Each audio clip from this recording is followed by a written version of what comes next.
Sometimes I wake up and I realize that reality is truly stranger than fiction. So somehow my Spotify catalog has been funding deadly military tech. And if you have music on Spotify, so has yours. What I'm about to tell you is not only deeply troubling, but maybe the most comprehensive video on the internet right now about how all of these bridges connect to make us batteries. This gonna be a really good one, a really juicy one. So go ahead and grab you a snack, save this video. If you don't got time now, save it for later. Save it to rewatch it, cause we about to spill some tea. I'm just building my American dream. Don't really rock with Spotify, they pay me pennies for streams, and then they take what's out the artist, split it with UMG. I thought that I was independent, life is not what it seems, so pray. So owner of Spotify, the billionaire Daniel Eck, has invested millions of dollars into military tech. And not just any military tech. AI drones that are specially designed to wipe people out. Now, on one sense, when you think about warfare, not having actual soldiers on the battlefield sounds safer and more appealing. But when you have a supercharged AI robot that can spot, identify, and annihilate unemotionally other humans, that's troubling, because who says you stop only at conflict?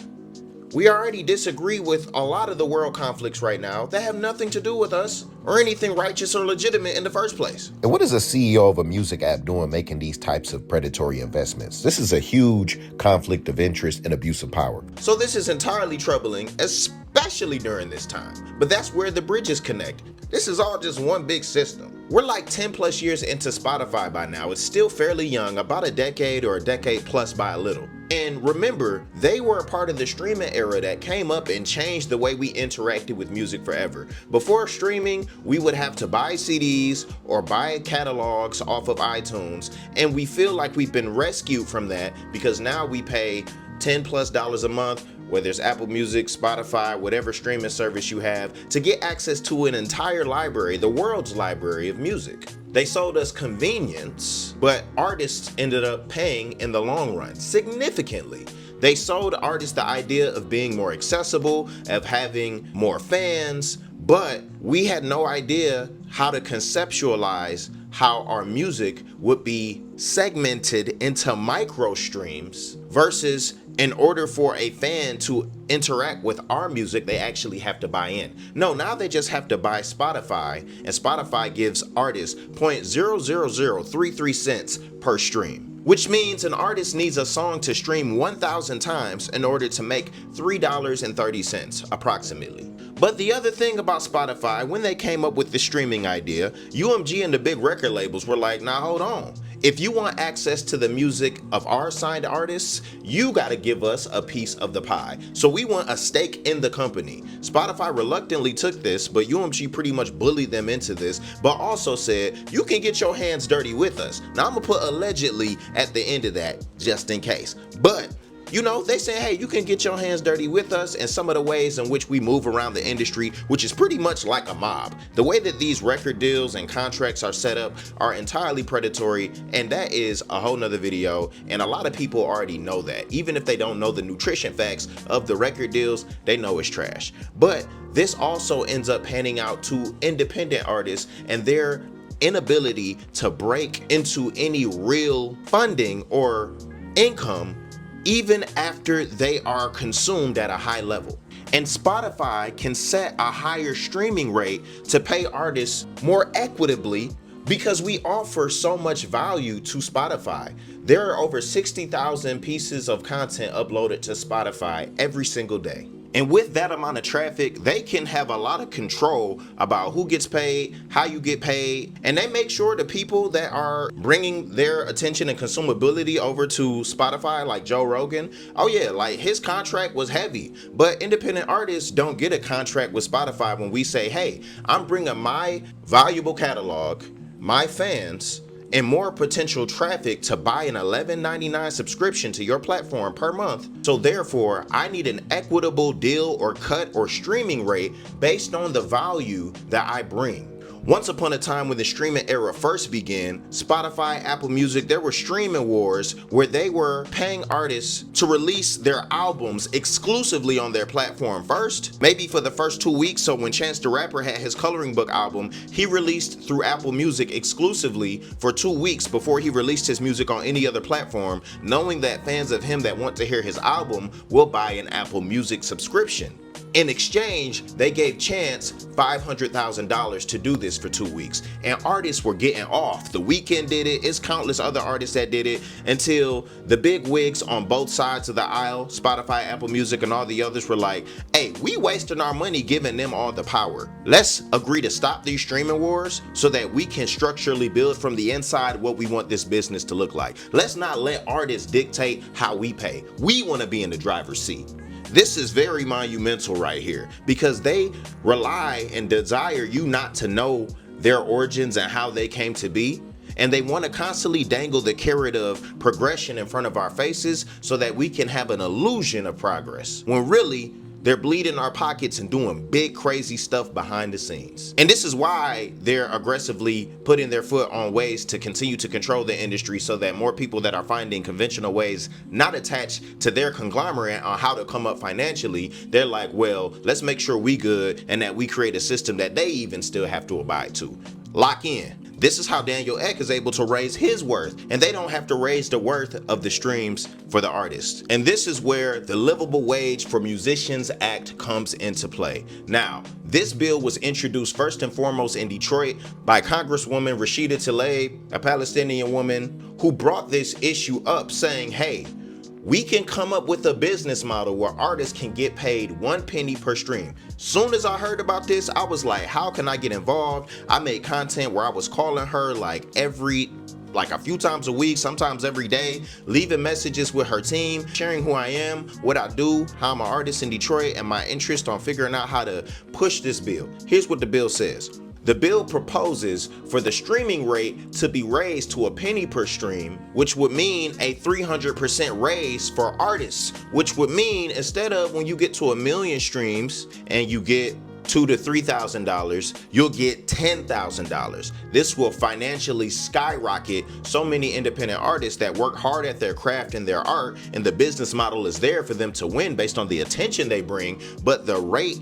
and the numbers aren't equitable to what artists can earn. But Rashida Tlaib and her people and team, there was a streaming rate come up with, and the way in which they would get this money is not by demanding these CEOs and big people to pay, but it's by raising the premium of Spotify. Instead of being $11.99, it'll go up $4 to $10. Now, does this inconvenience the consumer? Yes, to a degree. But the idea of putting this on the consumer is to know I am funding the art and creativity and independence of artists and the art that I would like to consume on a high level. You know, if you put more money behind something that is going to serve you better. But they remove the idea of us wanting to support artists when they introduce the streaming model and us having access to all of the music in the world. We don't even relate to music in the same way because of this. And I'm not saying that we don't value music at all, but it has significantly decreased the way in which we interact with music. And I don't mean to sound like a boomer or whatever, but think about the value of going into a record store back in the day. My dad kept a crate of records from back when he was a DJ in Detroit in the 80s. You know what I'm saying? And so when I see his records and how he's able to keep it, I think like, my digital catalog don't look like that. Spotify designed everything. Now I got CDs and stuff and I value all the physical. I'm still one of the artists that used to burn my tracks on CDs. So I do value physical products. However, the culture has shifted to be digital, to put your valuables in the cloud, to not interact with it in a way that you cherish and that you feel like you need to have a physical pulse with. And that does have an effect on how we view things. Number one, let's realize that we've already let all of these corporations hoodwink us, raise prices, and do all type of stuff, and we don't complain at all. We take it laying down. So let's not pull back and get like this when it comes to raising the price for a good cause. They don't raise taxes, people can't get into homes, but you actually doing something to help boost the economy for a whole industry that is flooded with talent. Look at TikTok and all the attention, right? And that can have such a positive effect on the world. We have to be willing to fund that. That's how everything works. But that's what the Livable Wage for Musician Act bill proposed to do. And so I finally got in contact with Rashida Tlaib, and I talked to her team, and then I joined the UMAW, the United Musicians and Allied Workers Committee, and I was doing the weekly calls and hopping on and adding my 2 cents to make a dollar, hearing where they got in Congress and how they have talked to them so far. And I'll share with you a little bit of insight on what they said there too. So the last time I talked with them, they were waiting to, around the end of the summer, reintroduce this bill. I just saw that this bill was presented in New York and apparently passed, but I didn't hear anything else, and I don't know the implications, and I have to do some more research on that. They were also saying in the Zoom meetings, because that's how we met, they were trying to present this to record labels to get their input and to kind of befriend them. And I honestly, instantly, I didn't really like that. I'm like, hey, we already know what they in this for. We already know how they moving. Why are we trying to come alongside them and have them agree to meet our demands in this nice way? And it was time for me to speak. I spoke respectfully. I shared my background, where I come from, why I think this initiative is important, what type of energy we should have behind this, and just the future of artists that I want for myself, that I want for my community and people. And they really seem to be for that. But I just wanted to mention just my experience with that and where that left off and how close we are to actually making this into a reality. So maybe you're hearing this so far and you thinking, okay, this is admirable, but I'll catch you when you get farther. Like, at the end of the day, if this man got millions of dollars to invest in military tech, are we not already doomed? Is there anything we can actually do? Like, what's the point, right? I get your cynicism, because in every single system, it seems, we are being controlled in this manner, in a fashion that we don't have any power to do anything against. But what is Spotify and UMG actually afraid of? Artists having control. They're afraid of consumer control as well. If consumers are wanting artists to get paid better according to their worth, and they lift up enough noise about that, something has to be done. Like, this is comparable to the EP files not being released, right? And how people on the left and on the right is like, nah. You done jumped out and said what you said. We gonna stay and hold the line on this. And as time continues to go on, this is just gonna look more and more stupid on you before something big happens. Either you jump outside and say, yep, I control this, and what you gonna do? Or it's, oh snaps, I've been found out, I have to relinquish. Like, we have yet to reach that fork in the road. And we have the ability to get there when you have artist control and consumer control. They also don't want us to be independent from their system. If we're able to get higher streaming rates as artists and be financially free, we can start to focus on things like the things you can focus on when certain barriers are removed from your life. People got to get money and give all their lives to work and be a battery and do stuff they hate and have mental health issues. Like, money isn't happiness, but money solves most problems. And once you solve that, you don't allow BS to get past you. You got time for BS to get past you when you gotta survive and you don't have time. And like, we don't even understand how we make those types of decisions because of how locked in we are into the day-to-day. And that's why control has to be put at bay. It also takes away their power to be a monopoly and to take all of that funding that they get from those microtransactions, from consumer premiums and artist streams. They use that.